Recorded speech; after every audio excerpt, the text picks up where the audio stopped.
ত্রয়োদশ জাতীয় সংসদ নির্বাচনে রংপুরের রাজনীতিতে বড় পরিবর্তন এসেছে। জেলার সবকটি আসনেই জয় পেয়েছে জামায়াত নেতৃত্বাধীন ১১ দলীয় জোট। অন্যদিকে একসময়কার শক্ত ঘাঁটি হিসেবেই পরিচিত জাতীয় পার্টি এবার একটিও আসন পাননি। রংপুর ১ আসনে ১১ দলীয় জোটের জামায়াতে ইসলামী প্রার্থী পেয়েছেন ১,৪৫,০৮৮টি ভোট এবং কাছাকাছি প্রতিদ্বন্দ্বী ধানের শীষের প্রার্থী মোকারম হোসেন সুজন পেয়েছেন ৬৯,৪৬০টি ভোট। আসনটিতে বেসরকারিভাবে বিজয়ী জামায়াত মনোনীত প্রার্থী রায়হান সিরাজি।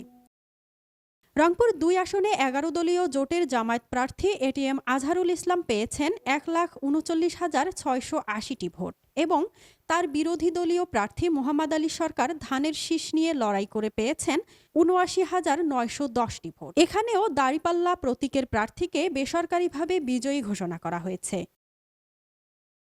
রংপুর ৩ আসনে ১১ দলীয় জোটের জামায়াত প্রার্থী পান ১,৭৫,৮২৭টি ভোট। বিরোধী প্রার্থী শামসুজ্জামান শামু ধানের শীষ প্রতীক নিয়ে পেয়েছেন ৮৪,৫৭৮টি ভোট এবং তৃতীয় বিরোধী প্রার্থী হিসেবে জিএম কাদের পেয়েছেন ৪৩,৩৮৫টি ভোট।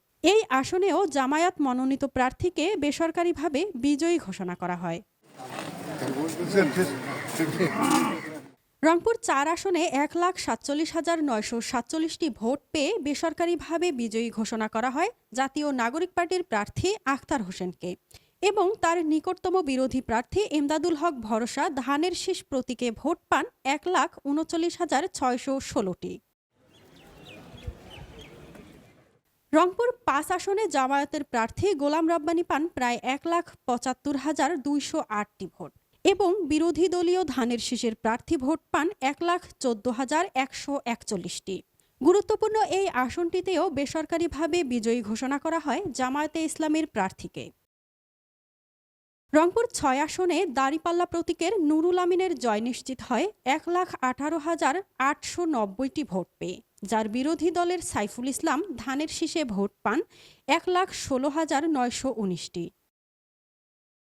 পরবর্তীতে পোস্টাল ব্যালটের ভোট সংখ্যা যোগ করেও ৬টি আসনেই বিজয়ী হয়েছেন ১১ দলীয় জোটের প্রার্থীরা।